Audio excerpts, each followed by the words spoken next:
Today, Parsha Shmos. What? We'll be the judge of that. Yeah. Well, I'm telling you. Okay. I don't know if you have an exciting presentation, but there's an exciting sikha here. I'll Okay. see if I I'm can. sorry.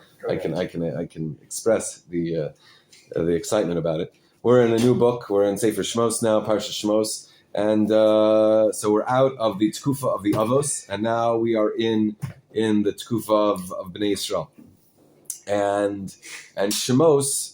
Okay, Shmos means names. Okay, we all know Shmos means names. So the whole book is called names.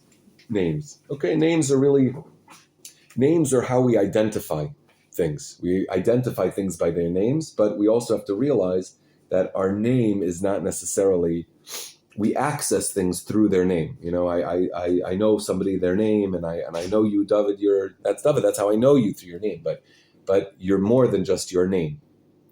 And so there's actually an idea that Hashem, the idea to talk about Hashem and how everything is really one. I heard this amazing idea from Rav Shmuel Diamond, that he said that if you have a rock and you carve in the rock a name, let's say you carve in the rock, out of the rock you carve a name, okay?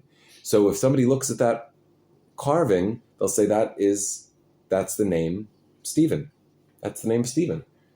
But you say, no, it's a rock. It's my pet rock. It's a rock. No, it's rock.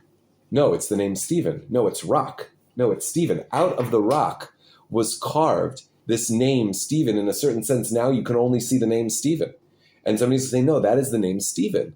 And I'm like, yeah, but it's a rock. I don't see the rock. I just see the name Stephen.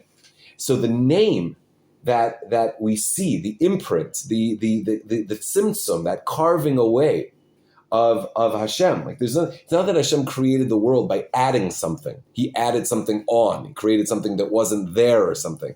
Everything is Hashem. He doesn't change. It's like a carving away to see a name. And so that name, people are going to say, that's all they're going to see. They're all going to see the name. And it's not wrong that they see the name, but it's also a rock. It's also rock. But the name is so pronounced that they no longer can tell it's rock. And you can't even prove that it's rock because it's a name. It is the name. It is a name. And so this is kind of the paradox and the situation that we're in, where we see the world and we focus on the name, but we don't see that it's really a rock. It's really all Hashem. Because we're so focused on the name, on the multiplicity and the variety and the all of the different variety that exists, and so we can't see that it's really all rock. It's really all Hashem. Okay, so as we go into Shmos, see that there's let's just kind of keep that in the back of our mind, and a very interesting idea, and see maybe how it ties in. Okay.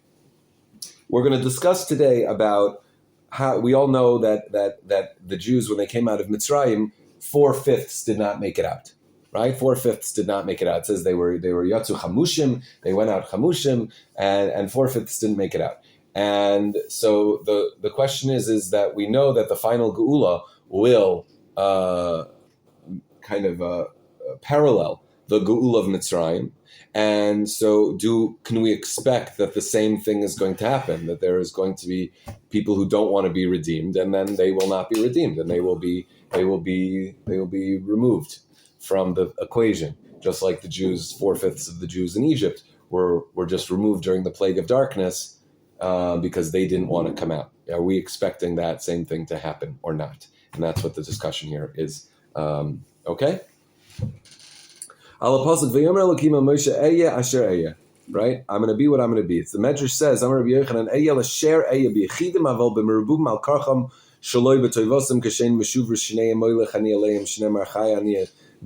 okay, this sounds like it's saying, Ekya asher ekya. I'm going to be who I will be. La asher ekya. This is going to be only for Yechidim. But for Merubim, but for the masses, for individuals, I will be who I will be. If they want me, I will be for them. If they don't want me, I won't be for them. That's on a Yachid level. But on a Klal level, it's Al Karchach. I'm gonna be Hashem. I'm gonna be Hashem for everybody. Okay?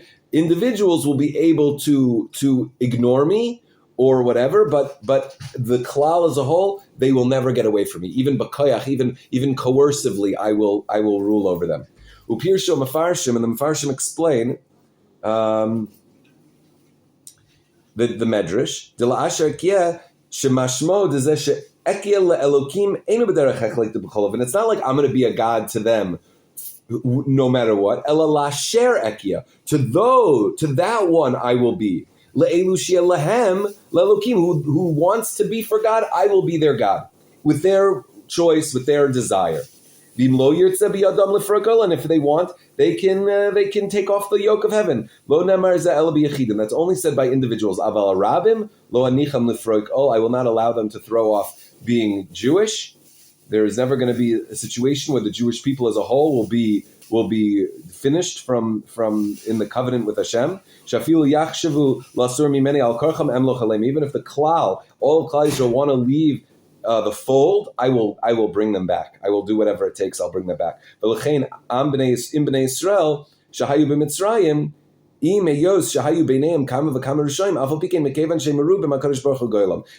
though there were Rishayim in Mitzrayim, Hashem, because if they were part of the klal, Hashem redeemed them. Okay, so this doesn't. What does this mean? Because there were people who didn't want to come out, okay? So we're not talking about the people who didn't want to come out. We're talking about the people who did want to come out, but were still Rishayim. But it didn't matter. If they wanted to come out, they came out. And Hashem took them even though they were Rishayim. Even though they weren't doing Torah and mitzvahs, they still wanted to be redeemed, and so Hashem took them out. But others, He didn't. Who didn't want to come out, He didn't take out. V'amuvan bezehu, da'afsha kasav biyad chazaka, goymer emloch aleichem kai al oifen ha'geulos, Shemimei Yechezkel v'hala Koil Gamgula Sida B'chol Miramemes Boy Gamgula Diasis Mitzrayim Ki Gamgula Zo Haisa B'Zeba Oifen Shekadish Baruch Hu Tziyim Mitzrayim B'Yad Chazaka Bal Karcham. So even though this is characterizing the Geula, where it's Bal Karcham, where even though they don't want Hashem, they don't want the yoke of Hashem, Hashem will take them out by force. That's only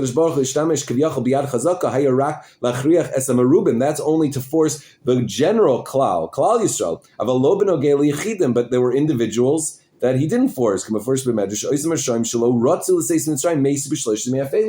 people, the Rishayim, who didn't want to come out, Hashem killed them during the 3 nights of darkness.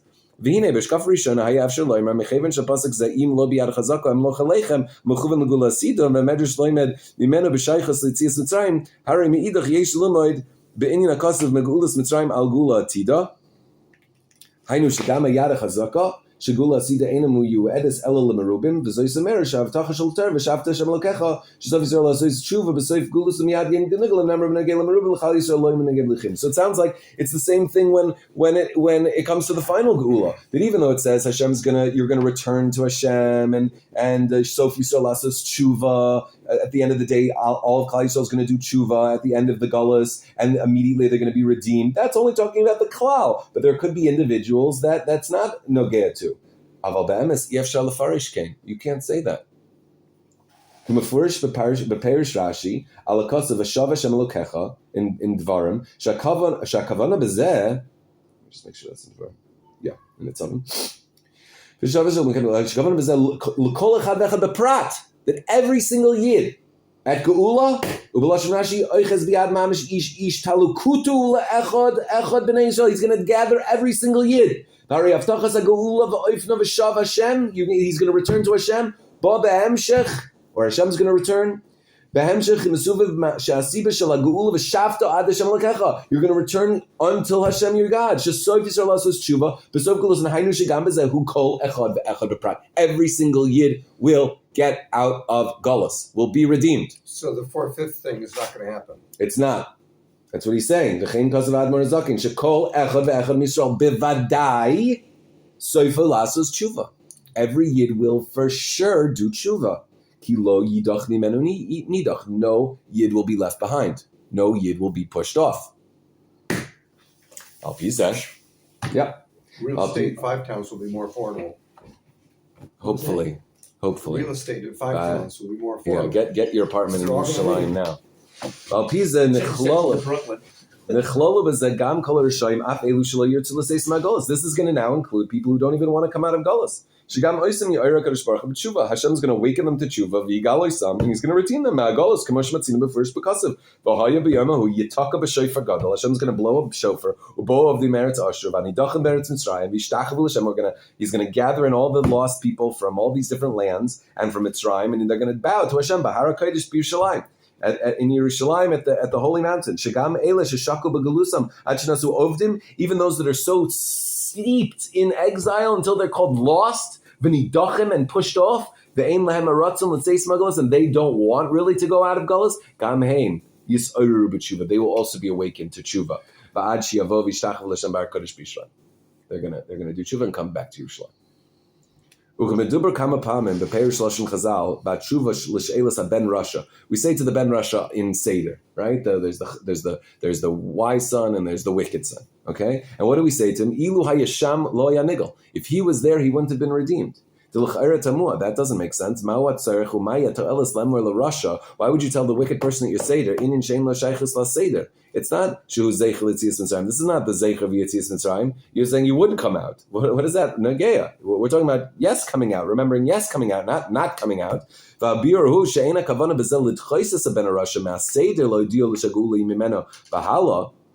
It's not telling the Rasha that he is not included. He's pushed off. Ki im adarabba b'tshuva alav madgisha shrak sham. If you were sham, ilu haya sham. If you were there, you wouldn't be redeemed. If you were there, you wouldn't be redeemed. The emphasis on there. Lo yanigal. Aval b'gula tida, but in the final gula, mekevan shehi la'achar matan Torah. Since matan Torah happened after geula, that was a game changer, as we'll see. Gam hu asid legel. Then in the future, you will also be redeemed. That's what we're telling him. We're saying you wouldn't have been redeemed then, but you will be redeemed now. Because they didn't have the Torah before. Because they did not get the Torah.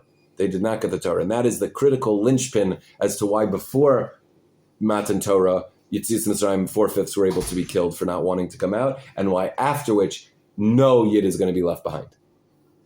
That's the difference. So if they say, oh, well, why doesn't that 4/5 seem apply to the final Geula? Because in Mitzrayim, they hadn't yet been Makabel Torah. Now, why does that make a difference? So we'll see. What about all those Jews that aren't really Jews? They're not halachically Jewish? Right. Then they're not halachically Jewish. So they won't be redeemed. Well, apparently a lot of Erev Rav came out with the Jews. A lot of Erev Rav came out. A lot of peoples came out with the Jews. And apparently that was Moshe Rabbeinu's desire. MKs. What? And now they're all MKs.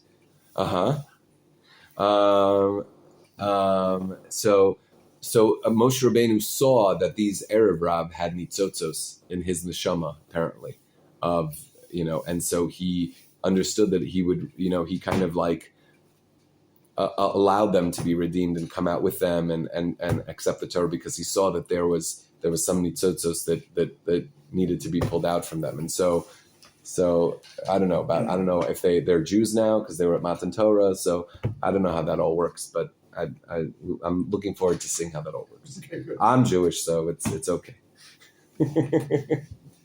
No.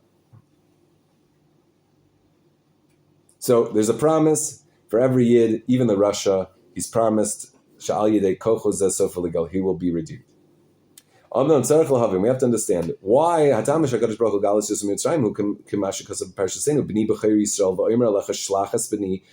It says, my child, my firstborn Israel, and I say to you, send es b'nei Israel, right? Why was Hashem redeeming Mitzrayim? Because these are my children, my firstborn. So the connection between God and Bnei Yisrael are like banim l'makom, children, right? Firstborn. Even the worst of the worst in Mitzrayim of the Jews, they're still the firstborn of Hashem, and that's why he was taking them out, because they're my firstborn. A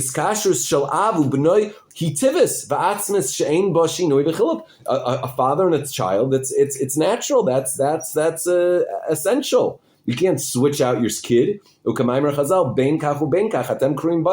you do the right thing, you don't do the right thing, you're still called children. I can't switch them for another people as much as I want. This is my child. This is my firstborn. Can't switch them out. So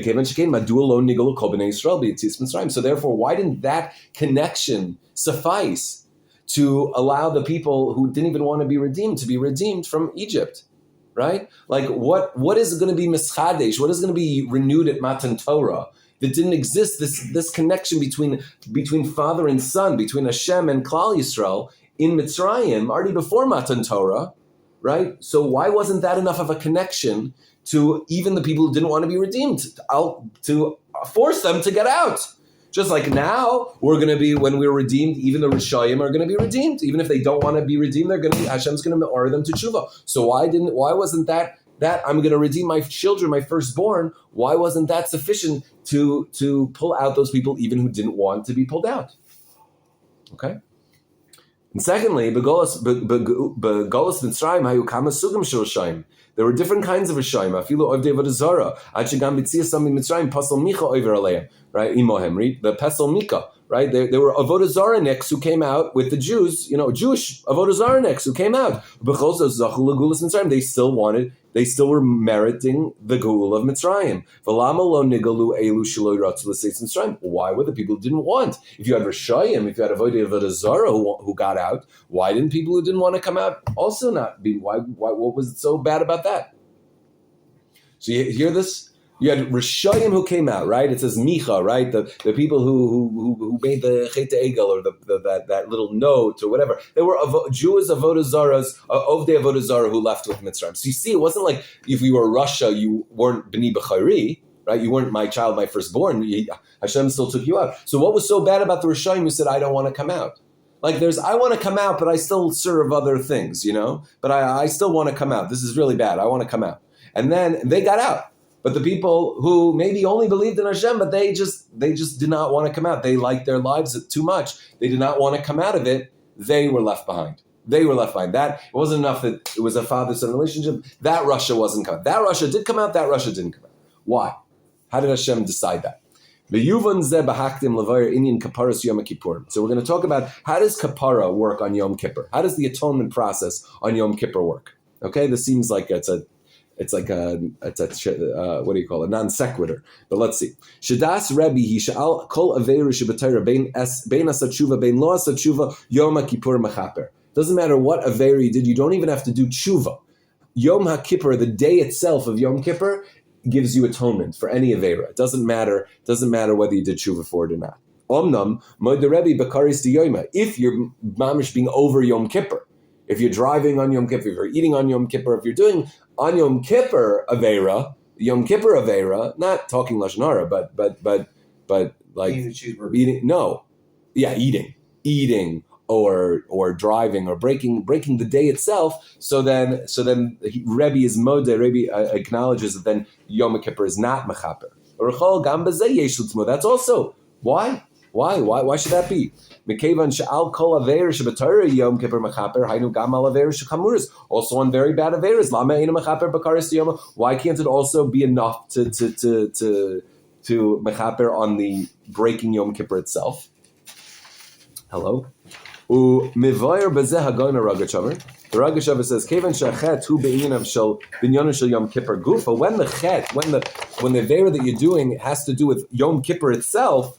You're like causing a chet. You're like lamaisa causing a chet. You can't get tshuva. You can't get kapara for a chet that you're in the process of causing. So it just doesn't work like that. Like he drove to get the chicken. What? He drove to get the chicken. Take away. It would seem actually quite efficient if you could. What? It would be efficient if you could. Do averas on Yom Kippur and get kapara for those averas. Yes. It would be instant kapara. Yeah. Right. That's the Sigmund Torah Chasidus, and an explanation if we go in a Chasidus answer, Yom Kippur Meskala B'chol Echad V'echad Misor Etzem Es Kasher Shel HaNeshama Belakus. What affects the kapara on Yom Kippur? Why is Yom Kippur mechaper? What affects the atonement on Yom Kippur? There's a revelation of our essential nature, our neshama is godliness. Shalagabi b'china zu ein tfisa makom lechet b'avad. At that place, there's no chet. When on our intrinsic connection to Hashem, at that point there's no chet. There's no chet there. It's just connected to Hashem. Chet cannot get, whatever Chet touches, it doesn't touch our atzmius, our etzem neshama. And so if that's revealed on Yom Kippur, then that kind of breaks through any Chet. Okay, even if we didn't do tshuva for that Chet. The gilui, the revelation of our etzem neshama being godly, being untainted and untampered and unblemished, that itself affects the atonement that we get on Yom Kippur, that happens on Yom Kippur. Omnam b'karis diyoma mekevan shechetu pogea menaged legilui iskashrus harishuv yevshal iskashrus utolu Yom Kippur. But when they are doing against Yom Kippur, when somebody is breaking Yom Kippur, they are not acknowledging Yom Kippur as a thing, then that revelation doesn't work for them. That revelation doesn't work for them. When they're not acknowledging Yom Kippur, when they're breaking Yom Kippur itself, then the revelation of that neshama does not take place for them. Is that being related to the Jews that did not come out? Yes. So we're going to say al derech zehu b'nidon dadan, and similar to in this way, this is how it's working by us. So we're explaining why there were 4/5 of the Jews who weren't taken out of Mitzrayim. Okay, and we say that Hashem really took out Rishayim. Also, He took out Rishayim. So why? What? But they wanted to come. So why did Hashem, if He's taking out His firstborn, His children from Bnei Yisrael, why wasn't it enough? If you're going to take out Ovdei Avodah Zarah, if you're going to take out Rishayim, Jews who were Rishayim, they just wanted to come out. What's wrong with taking out people who didn't want to come out too? They're still your children. They're still your firstborn. So take them out too. Okay, so that's the question we're coming to answer. Okay, You're too far gone. Why? Because they already hit the 50th. No, Yes. no. They didn't want to come out. That's right. Because evidence. Oh, Hashem can't do it. Hashem He can can't do it if he wants to, but Yeah. So why not? They We're did. still His children. they had, We're still B'nai B'chari. We're still my child, my they had firstborn. too much to it. Well, so he wants to answer like this. So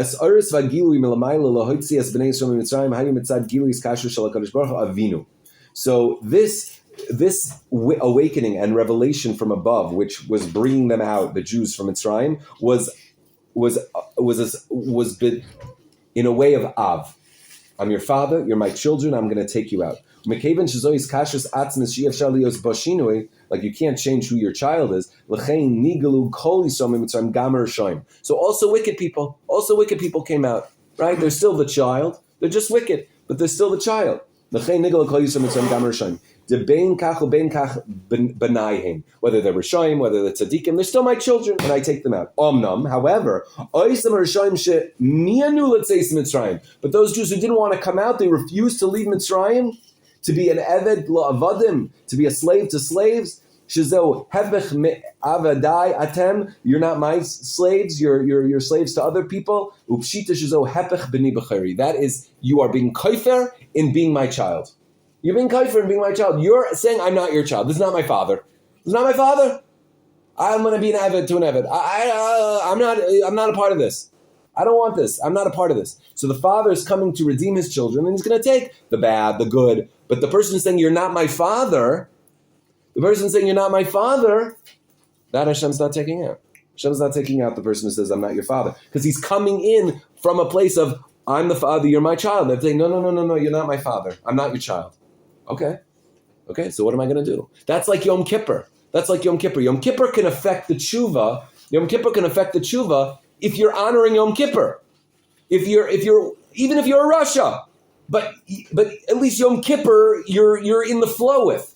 So if you're in the flow with Yom Kippur can have this gilui and it affects a kapara. But if you're denying Yom Kippur, if you're saying I don't want a piece of Yom Kippur, then that revelation is not going to work for you. That revelation is not going to give you a kapara. So this too, Hashem's saying, I want you to come out, my children. I want to bring you out. He's like, no, I don't know. You don't look like my father. Sorry, I'm not your child.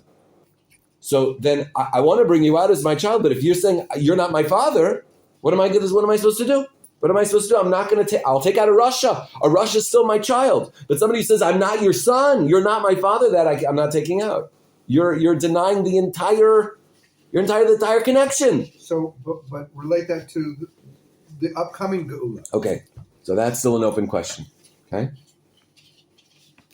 Yes. Aval adayin ein muvan aratzon shelo letzes magolos kishem shaya ze benigud l'skasher shel aval ze benigud aval ze dekodim matan Torah. Mochein hu menagid gam es kasher sa yichud genesis matan Torah.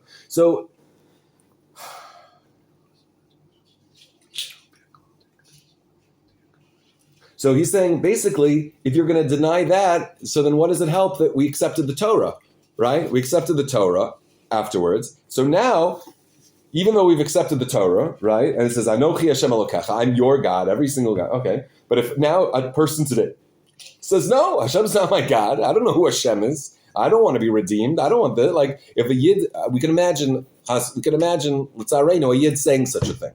Okay? So why? What's better now? The Rebbe claims that every single individual Jew will be redeemed, even if they say I don't want. Even if they say I don't want, why? Because Matan Torah. Something about Matan Torah changed. In Mitzrayim, they had the connection with Hashem. We were being redeemed as the children of the Rabbanu Shalom, the firstborn of the Rabbanu Shalom. So if somebody was going to be going to deny that relationship with the Rabbanu Shalom, even if their actions and their deeds were bad and against Hashem, but if they still held with the identity of the child of Hashem, they were redeemed. But at the final redemption, even if a person doesn't relate to Hashem at all, they will still be redeemed. Why? Because Matan Torah happened. Because they are the children of the people who stood at Matan Torah. Why does Matan Torah make a difference? They still say we have no connection to you. So that should be bad enough. That should it. You're off. Done. So the cut off. The Erev Rav that came out with them. I'm not talking about Erev Rav. I'm not talking about Erev Rav. Okay. I don't. These things I don't know about. I will ask you Okay. questions. Yeah. Thank you. You can ask questions, but I don't know from Erev Rav. Ubira Inyan. In fact, remember that question. I want to look it up. Ubira Inyan. Bechidash v'ilui hiskashus the kuchabrichu ubnei Yisrael.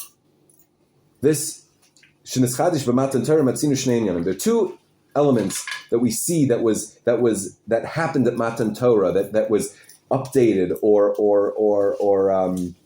renewed or came into being at Matan Torah that with the connection of Am Yisrael and Hashem that was not revealed or existed prior to Matan Torah. What's that? Two issues. B'shas Matan Torah, Bachar HaKadosh Baruch Hu b'Yisrael. Hashem chose us.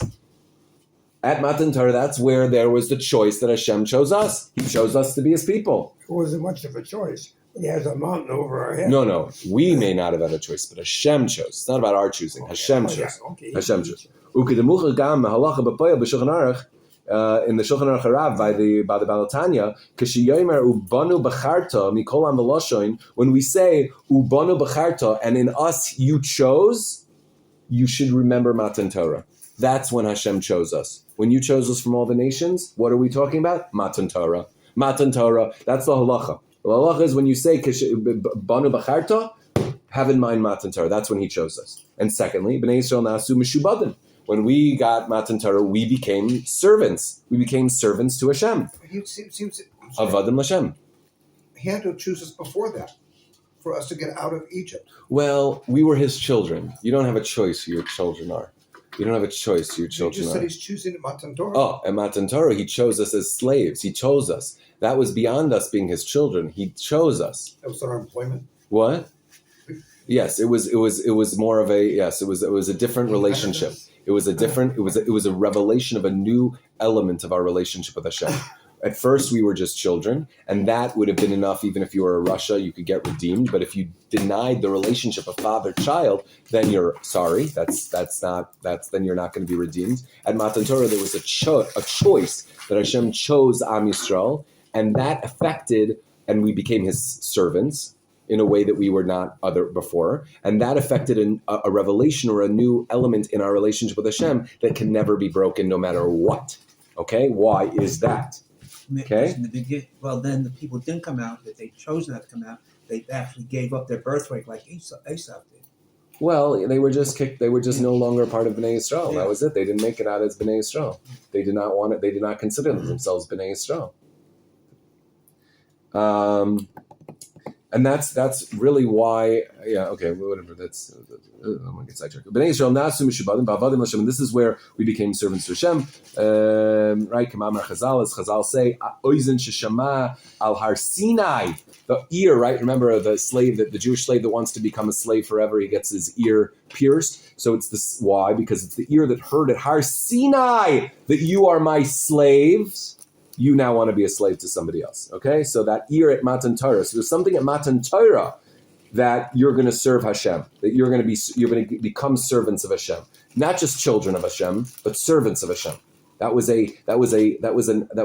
another feature that became revealed at Matan Torah of the relationship that the Jews have with Hashem. Not just as children, which you can't really choose who your child is. It's just what happens. It's just part of nature. But this choice that Hashem chose Am Yisrael to be their slave was something that locked us in. There's no getting out of that. What was the great benefit? What was contained in this choice that Hashem made? Okay,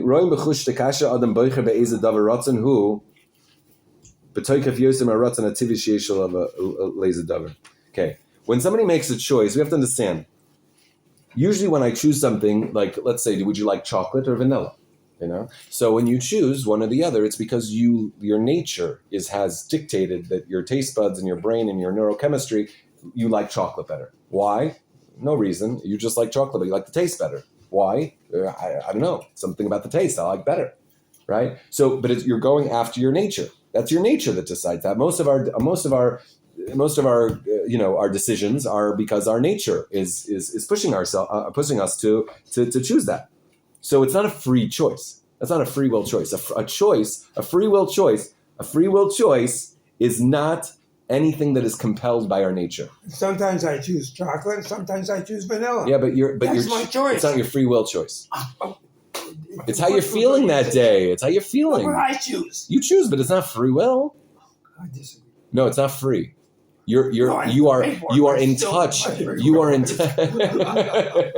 are in touch with your natural desires. You're feeling chocolate that day, or you're feeling vanilla that day. You don't choose for no reason. You choose because you prefer the chocolate that day. Yeah. You prefer the vanilla. That's not called a free will choice. A preference is not. When there is a preference, this is a big yesod in the Rebbe, okay, that he brings a lot. When there's any preference that you have, or inkling, or netiya, any kind of inkling towards a certain of the choices, that's no longer free. You're being compelled by your tastes.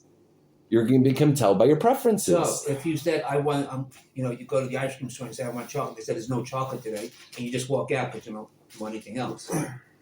What? Okay, because there's no choice. Of course it's not free choice. Nothing is free choice if it's compelled by a certain preference. And give us an example of free choice.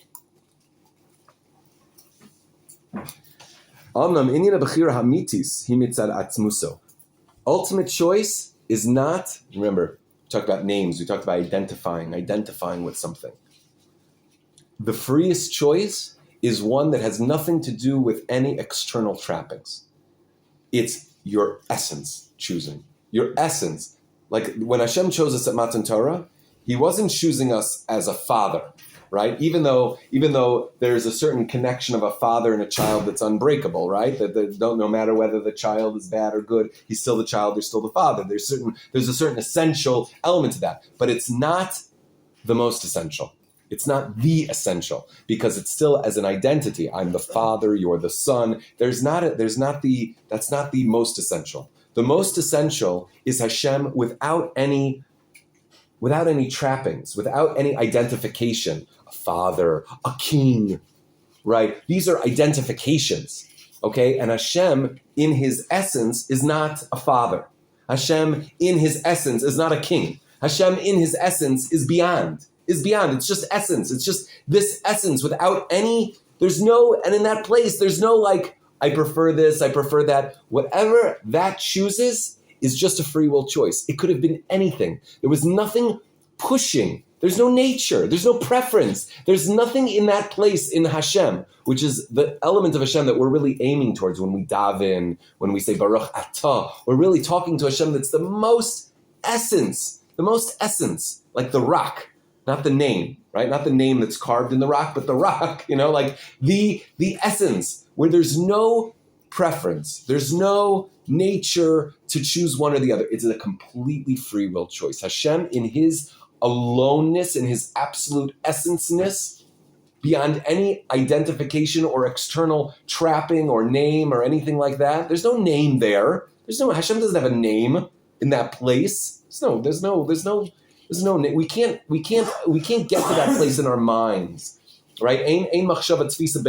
We cannot get, our minds cannot grasp this place, this essence of Hashem. Only our heart can connect to Hashem there. And that's where we needed to direct our hearts. Our minds cannot grasp that. In that place that is beyond preference, that's beyond identification, beyond name, it's just essence, pure essence. That's where the choice comes from, to choose Hashem, to choose Am Yisrael. And that choice is not compelled by any preference, inclination, liking, dislike, anything, nature, nothing. It is a completely free will choice. And when we connect to our essence, which is Hashem, we can make a free will choice from that place. Otherwise, we're just doing it because we like it. But It's not free. Daniel asked for an example of free will choice. When Hashem chose Am Yisrael, No. when Hashem chose Am Yisrael, that is okay. We as people then have no free choice. Talking about Let's. We do have free will, right? Because we have Bechir Chavshus, right? So we have Bechir Chavshus. So where is the place that we have Bechir Chavshus? So let's see.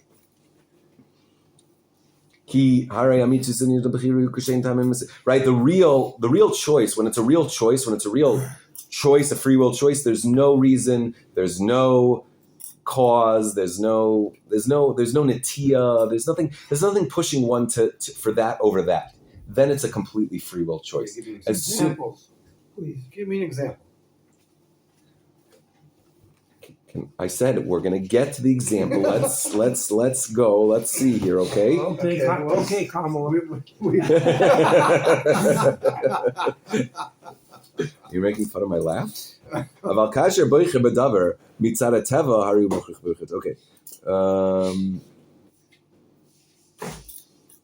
Okay, so we know what a bechira, what we know it's not free will, right? That's clear. We know what not free will is, right? Anything that I'm compelled by a preference, by a nature, by an inclination, by a like, by a dislike, anything that is causing that, I am that's not a free will choice. It's somewhat compelled by something, by other factors. So this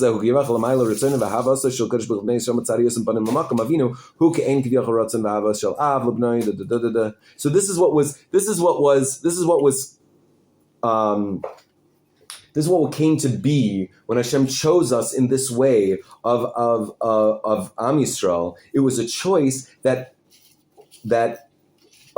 transcended any preference, any issue. It was a choice. I'm choosing you regardless of anything.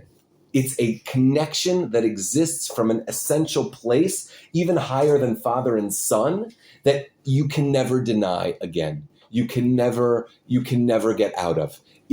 We're forging a bond that Hashem chose from His essence with our essence, that forged a connection there that is unbreakable.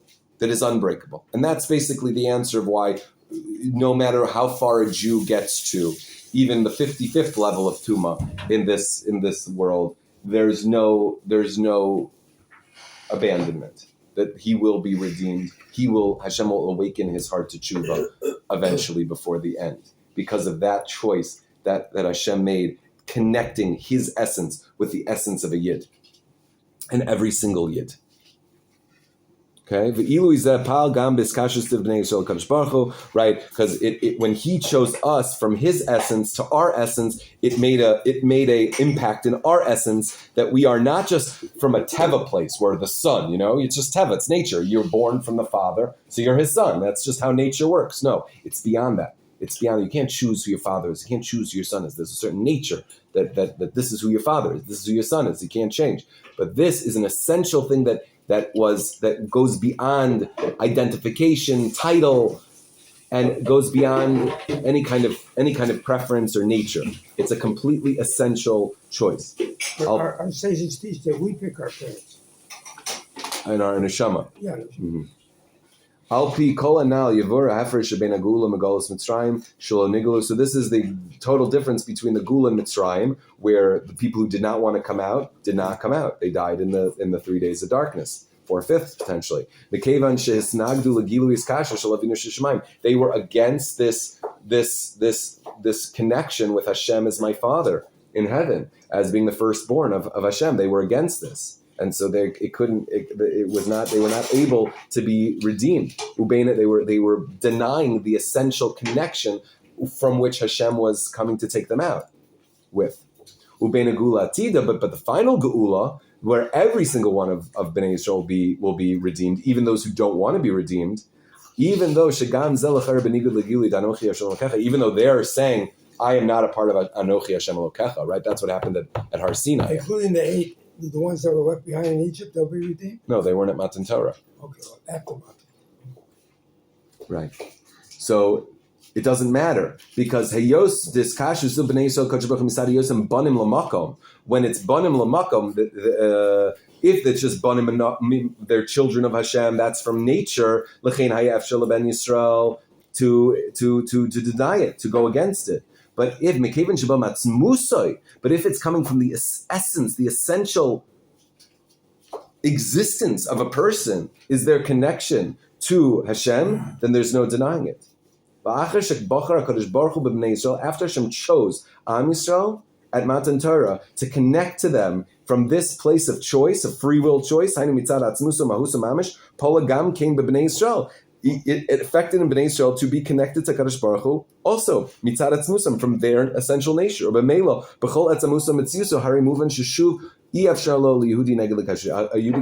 Jew cannot deny it because it's their essential nature. They can speak all they want, how they don't want, but there's nothing they can do about it. There's nothing we can do about it. Our essential nature is forever now, since Matan Torah, intertwined with the essence of Hashem, with the atzmus of Hashem, and there's no going back. And it doesn't matter that on the outside it looks like he doesn't want. So this free will choice will be redeemed, will be revealed.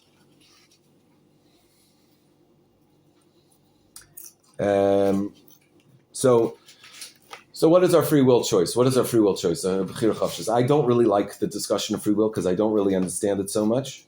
But you acknowledge it exists, right? What I think free will is when we see the world in multiplicity. Listen, let's say we discussed an idea that if you have a rock, that you carve a name into this rock. Okay, like the whole rock is now carved to the name. So if somebody looks at that, they say, "Oh, that's the name Rachel," right? That's the name Rachel. Somebody says, "No, it's rock."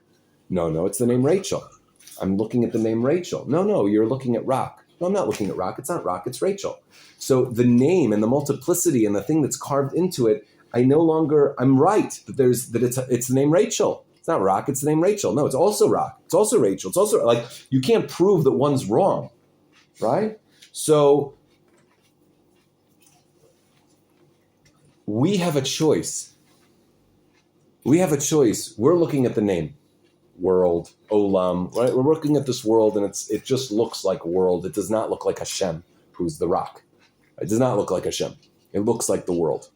And so in our day and age, this whole history of the world has come to this point in time where we live right now, which is where there is Bechira Chavshis. We now have Bechira Chavshis. 100 years ago, there was no Bechira Chavshis. 100, maybe, I don't know. I don't want to say such a thing, but there was a much less Bechira Chavshis. Why? Because most of the world believed in God. Science wasn't as popular, and people still thought the heebie-jeebies, controlled things, and there weren't germs, there were spirits and things like that. People, like, it wasn't such a, and how good was life anyway? You had an outhouse. It's like, you might as well just been from, because, like, it's not like there was so much tanuge olam hazeh. There was not like so much, luxury to have anyway. You might as well just be from. Now we have every option at our disposal. And we see all multiplicity. We only see multiplicity. We only see kfira. We only see not Hashem. And so now we have a free will choice to say, you know what? I see the rock. I see that it's all Hashem. I'm going to choose to see that it's all Hashem. It looks completely opposite. I'm going to choose. I have a free will choice. Nothing's compelling me, actually. Nothing's compelling me. What's compelling me? In fact, the opposite's compelling me. The whole yesod of bitachon is that when you see that it looks like the world is going according to nature, to say, no, Hashem is running everything. And I'm going to be attuned to that. Nobody has power. Nothing has power. Only Hashem has power. I'm going to choose that. That is our free will choice that we have. That we're going to connect to that. So when we choose chocolate or we choose this or we choose that, we choose to put on tefillin, we don't put on tefillin. That's not necessarily free will, because normally when we're putting on tefillin or we're keeping Shabbos, so that we have all these ulterior motives. We're compelled to do it because we did it yesterday, because our wives are going to be upset otherwise, because we want Gan Eden or whatever it is, or because we don't want to look bad. So we are compelled in a big chunk of our avodas Hashem. But to see Hashem, to see the Achdus through the multiplicity, this is something that there is no compelling. In fact, what's compelling is to see just multiplicity. But to look in the multiplicity and to say, I see Hashem. Hashem is the only power here. He's the one giving me everything. It's not the doctor. It's not the medicine. It's not the bank. It's not the car. It's not the electricity. It's not the army. Hashem. It's not Hamas is deciding whether the hostages come out. Hashem's deciding whether the hostages come out. Hashem is deciding. Hashem is deciding alone whether the hostages are coming out today. That's Hashem's decision. Nothing has power. Not Trump, not Hamas, nobody. Hashem has the power to make that decision and enact that. And that, I have every reason to say not like that. And so when I decide to see the world like that and adjust accordingly, that is my free will choice. And that is a schus that we have living in this time that no one has ever had before in the history of the world.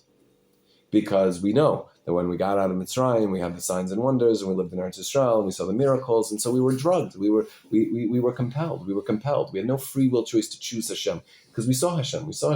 And then we got kicked out, and we see, the 2,000 years of exile. Listen, we're still living in a generally religious, God-centered environment, right? And we didn't have free will to, you had the Bezdin, and before Enlightenment, we were controlled by the rabbis, basically. If you wanted to break Shabbos, you were going to be beaten.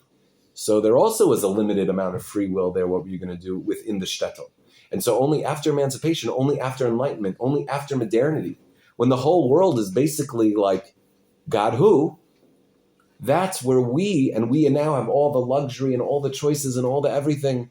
It's completely our free will choice to now decide to see the rock.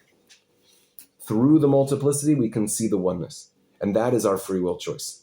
That is our free will choice. And we can make that choice whenever we want. And especially when things are stressful. We can make that choice, know that Hashem is taking care of me. I see the rock. Even though I see the being late for the flight, or I see this, or I see that, or I see the minus in the bank account, or I see this, or I see that, I don't have to relate to that. I see Hashem through it. Hashem's taking care of every single prat to prat. And that is my free will choice to make, and that is our free will choice. And that's a schus that we have that no one had previously to this generation. That's our example. That's our example. Took us a long time to get there. Okay, well, I hope we got there. 2,000 years. I hope we got there. Yes, it took a long time. Now, obviously, there's Bechira Chavshus in any generation. It's a fact of life. So, but we're in a very unique, place, and Hashem is going to somehow get us all to make that choice. Hashem, even the people who say, "I don't believe, I don't want, I don't see," it's just the name. There's no rock. It's just the name. Hashem will show them. Hashem will wake them up to be able to use their Bechira Chavshus and say, "Oh, no, there's the one. There's the one also." Because it's really a choice. It's really a choice. Like, if you want to believe in God or not believe in God, it's your choice. That's a free will choice. Do you want to see God here or not? There's nothing compelling you to do so.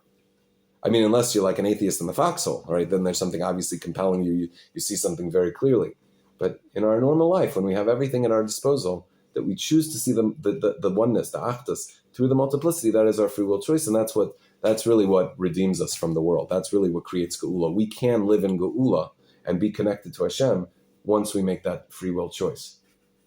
Okay, we can wait till Hashem sounds the whole shofar and scares us, and then we need to. Oh, okay, it's the oneness, But we can do that right now. We can do that every single moment. Even if we don't do it, we can do it another moment. And every moment we have a moment to make that free will choice. Am I willing to see Hashem levado right here? That Hashem is really taking care of this, or am I going to relate? Oh, the bank really does have. My mother-in-law really does have power. This really does have power. Okay. But that's our free will choice to see past that, And while our emotions and our visuals and all our stimuli are saying, no, this is terrible, this is awful, this is dead. I can use my Bechir Chavshas. That's where I use my Bechir Chavshas to say, no, Hashem is here. He's taking care of me. I have nothing to worry about. I'm in Hashem's hand, and He knows best for me. That's Bechir Chavshas. Okay. Yasher Koach. So we're in Shmos, the name, right? The name. But we know that really got to see through the name. That's how we relate. But it's just it's the name is just the doorway through to get to the essence. All right, everyone should have a great one. You too.